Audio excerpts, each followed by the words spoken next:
কুমারখালীর ছেউরিয়া সাঙ্গ হলো 3 দিন ব্যাপী লালন দোল উৎসব।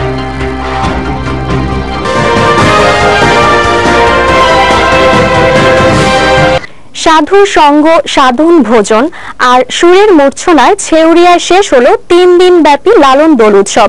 আসছে পহেলা কার্তিক মহামতি ফকির লালন শাহের তিরোধান দিবস উপলক্ষে স্মরণ উৎসবে আবার সাধুর স্বাদ বাজারে দেখা হবে এমন আশা বুকে নিয়ে ছেউরিয়া আখড়াবাড়ি ছেড়েছেন সাধুরা।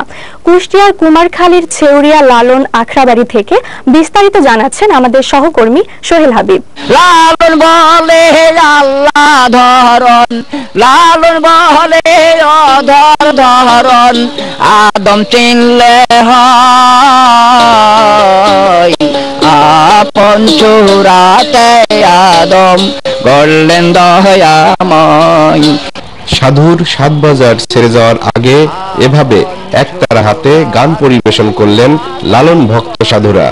কোনো দাওয়াতপত্র ছাড়াই সাইজির টানে দেশের নানা প্রান্ত থেকে এসেছিলেন সাধুরা।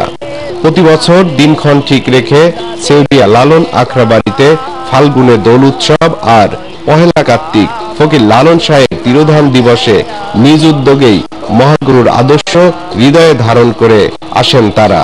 তার আদর্শকে ভালোবাসি। সাইজির আদর্শ আমরা যদি ধারণ করতে পারি তাহলে আমাদের জীবনের সমস্ত সমস্যার সমাধান হবে। কুমারখালী ছেউরিয়ায় 3 দিন ব্যাপী লালন দোল উৎসবের সমাপনী দিনে আখড়াবাড়ির মূল আঙিনায় একে অপরে বিদায়ের আগে খণ্ড খণ্ড আস্তানায় শিষ্যরা যথাযোগ্য সম্মান জানান নিজ নিজ গুরুর প্রতি। গুরু আশীর্বাদ করেন শিষ্যকে।